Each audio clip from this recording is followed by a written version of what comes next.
Hi everybody, this is Cube of Cars, I am Mike, and today I want to review my 1979 Mercedes-Benz 280 TE estate or station wagon, which has become my favorite classic car here in Thailand. This orange 280 TE is really a great package of timeless styling with cool old school design features like the chrome bumpers and the chrome roof rails. It has good performance, great practicality, of course legendary reliability, quite advanced safety technology, then uncomplicated spare part supply, and did I forget anything? Yeah, it's still available for quite a reasonable price. But the TE station wagon is no longer a secret on the classic car market, so prices have been rising in recent years.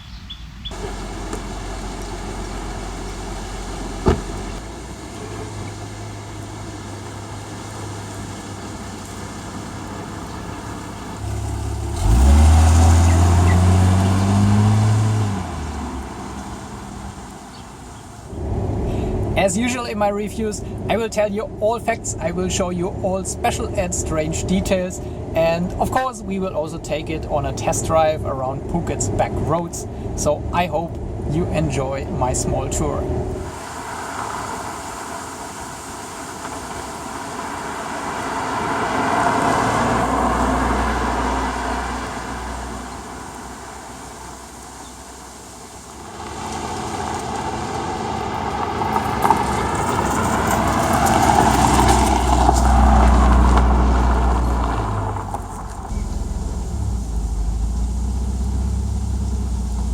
It is still a car of the golden era of Mercedes-Benz, when engineers in their pursuit of solid build quality and eternal durability still trumped the cost controllers who in later years nearly damaged the good reputation of the company. The T model internal code was S123, was based on the mid-size sedan codenamed W123, and that was the predecessor of the later E-Class. The W123 model was developed in the early 70s and sales of the sedan started in January 1976. 1 year after the sedan, Mercedes presented the two-door coupe in March 1977 at Geneva Saloon, and half a year later in September 1977 the station wagon at Frankfurt Motor Show. Sales of the T model started early in 1978. This was the company's first in-house produced station wagon. The S in the internal code S123 refers to the term station wagon, but obviously the S logo was already allocated to the S class, so the company had to find another letter for the station wagon's official name badge. The chosen letter was T, which refers to tourist and transport. It was the first upmarket luxury lifestyle station wagon on the market. The perfect car for family holidays and sports activities, and Mercedes did absolutely not want it to be associated with simple commercial use. Engine options included several petrol and diesel engines. This 280 TE was the top of the line estate model with a 2.8 liter inline 6-cylinder petrol engine codenamed M110 with double overhead camshafts and a mechanical Bosch K-Jetronic fuel injection. This engine produced 177 horsepower originally. From April 1978 onwards, 185 horsepower, like in my car here. I think this fan here was not standard, but a later mod for the tropical climate here in Thailand, and so is the aircon in this car. Special features of the 280 TE were the rectangular headlights, which only in later years were used on all versions. Other special features were the chrome grills for the fresh air and double exhaust pipes. Even the top of the line 280 TE didn't have the alloy wheels as standard, but steel wheels with these old school colored hubcaps. The white wall tires are not original, but a typical Thai market edition that were already on the car when I bought it a few weeks ago. Let's check out the trademark feature of the T model, its luggage compartment. There's a very practical flat floor and everything is nicely covered with carpets. The rear seat backs can be folded down separately, increasing the capacity for luggage.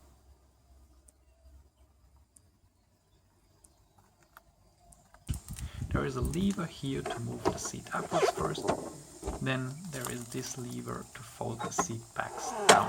Originally I thought that these metal lugs are intended for some missing headrests, but in fact they hook in here and hold both pieces firmly together.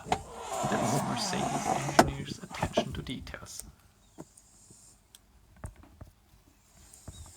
Variability doesn't end here, as this old video shows. If someone wanted to increase luggage capacity even more, you could remove the seat completely and also fold down the front passenger seat.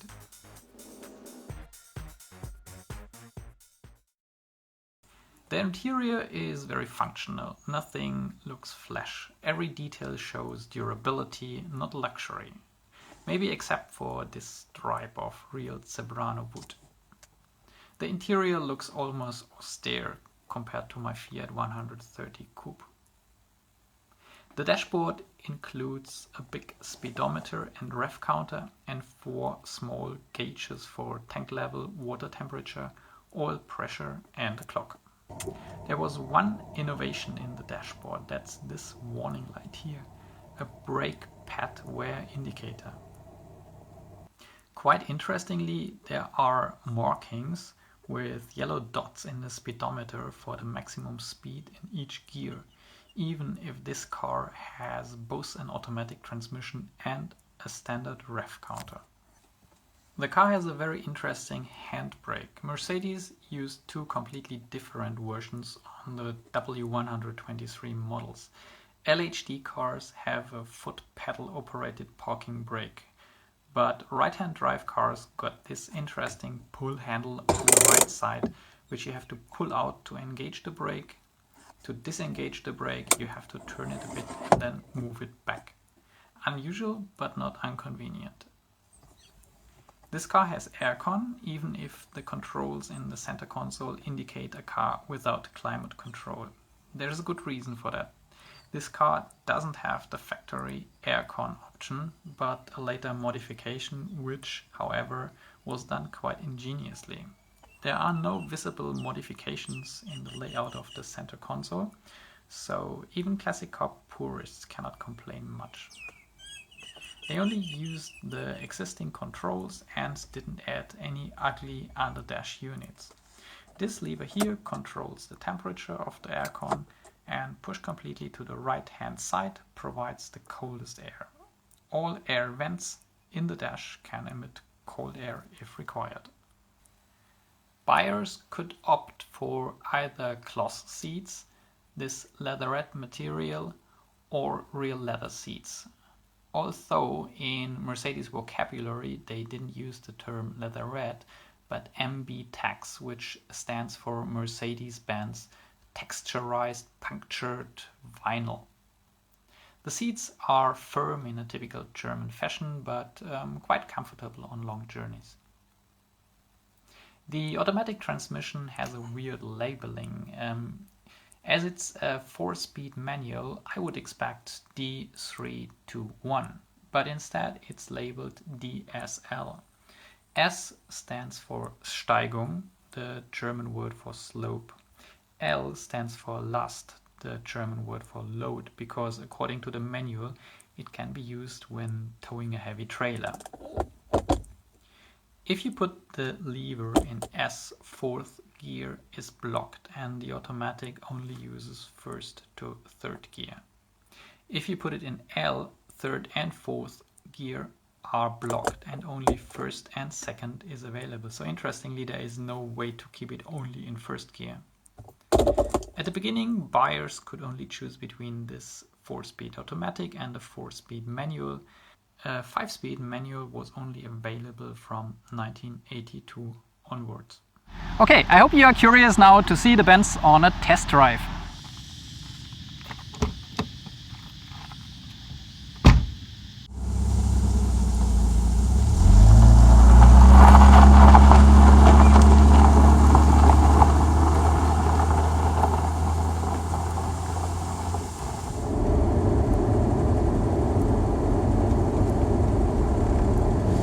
first thing that you positively notice is that the 280 Ti has power steering. That was not standard on all 123 models, but only the top models had that as standard, the others as an option.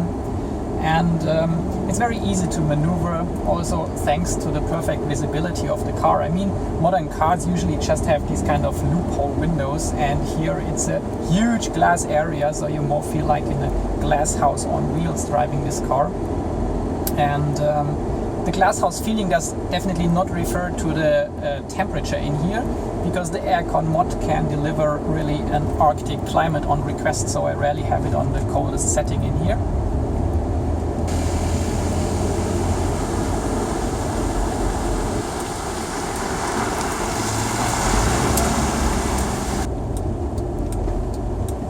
Performance figures for the 280 Ti are 200 kilometers per hour top speed and a 0 to 60 time of 10.8 seconds. That's more than enough to compete in modern day traffic. But the whole layout of the car is not really sporty, but it's a typical cruiser. So with a speed of 100 kilometers per hour, the engine revs with 3000 RPM. And at this speed, the car is really very quiet and the engine feels totally relaxed. The supple ride. Ah, komm Mensch, das gibt's doch wohl nicht, dass da überall diese beschissenen Dinger sind.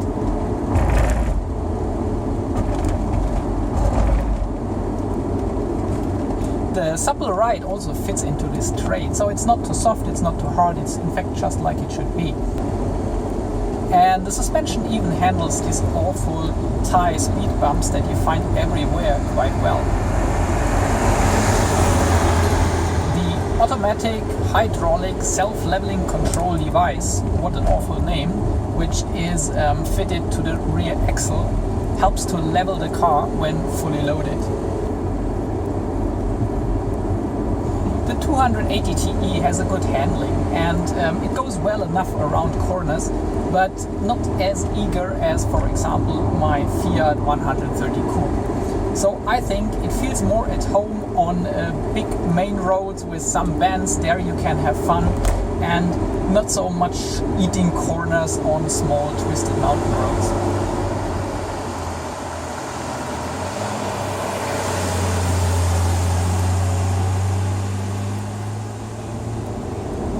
I would prefer a more dedicated response of the automatic transmission. So it seems that it's hard to convince to use anything lower than fourth gear, and if you really want it to shift down, you have probably to use kick down.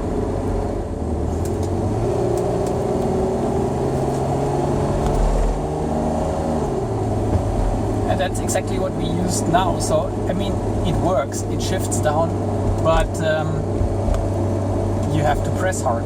Otherwise, it will just increase speed in fourth gear, which in most occasions is enough, but of course it's then not a tremendous acceleration.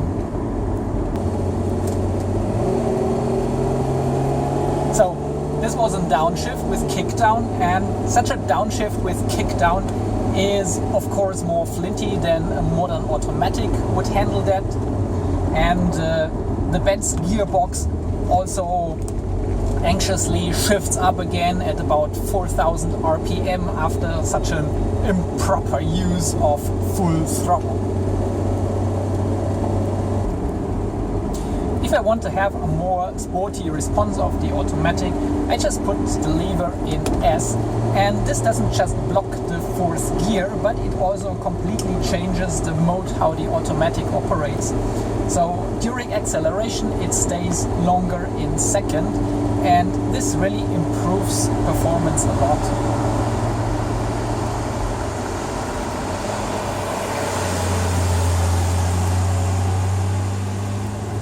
Setting with the lever in S can be used up to 145 kilometers per hour, but on the other hand it also makes the car considerably louder. And I mean, it's just louder, it doesn't mean it sounds more sporty or more meaty, but really just louder. So for me, the S translates to sport rather than slope like intended by Mercedes. And the layout of the selector gate also helps to easily shift between D and S. And that's exactly how you can transform this Mercedes into something a little bit swifter. I mean, you definitely cannot make a sports car out of it, but you can have more fun and you can definitely improve the performance. Testing fuel consumption seems to deliver very inconsistent figures. The German auto magazine Automotor Sport tested the 280 in 1978 with 18.2 liters per 100 kilometer. I mean, I don't know how they managed that, probably permanently flooring it. On my 900 kilometer trip from Bangkok to Phuket, where I was mostly cruising around 100 kilometers per hour, I got an average of 11.7 liters per 100 kilometer. That's very okay for this kind of big old cruiser. According to its manual, the car needs 98 octane fuel, but that's impossible to find here in Thailand. I have the choice between 91 octane gasoline or 95 octane gasohol, which is similar to E10 Super in Europe, a fuel with 10% ethyl alcohol, but both of them are not ideal. But which one would you use if you have no other choice? Do you have any recommendations?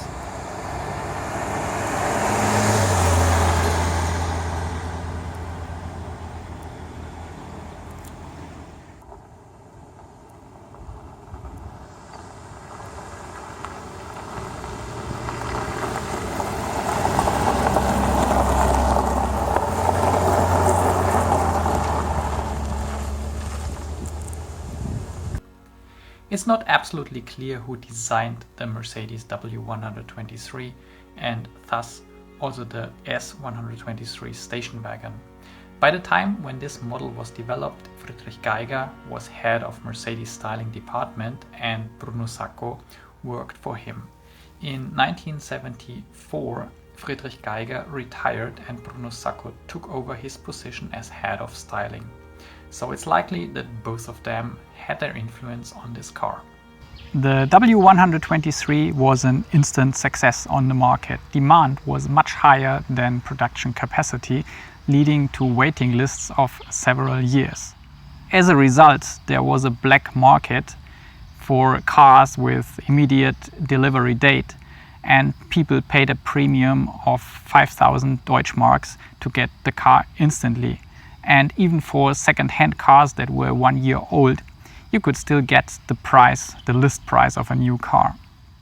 It was a time of absolute crazy speculation, and I mean, this is a normal production family car, not a limited production supercar where you could maybe expect that. Mercedes finally sold nearly 2.7 million units of the W123 model. Most of them were standard sedans. Only about 200,000 or 7% of total production were station wagons.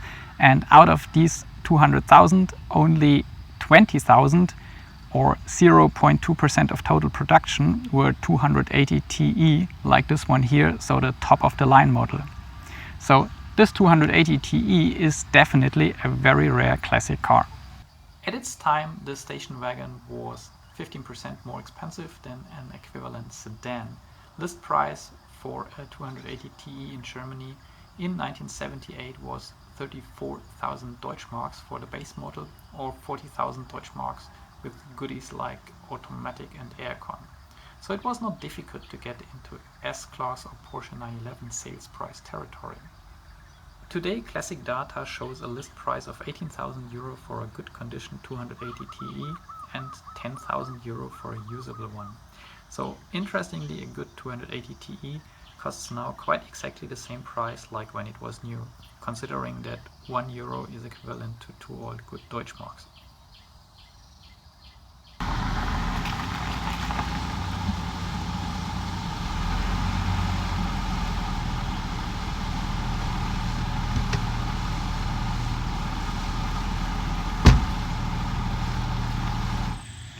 Well, I hope you enjoyed my review about the Mercedes 280 TE. If so, please don't forget to give it a like, and I would appreciate if you have any comments, please leave them down below, and would be very cool to see you next time again. So if you don't want to miss the next video, please subscribe to my channel.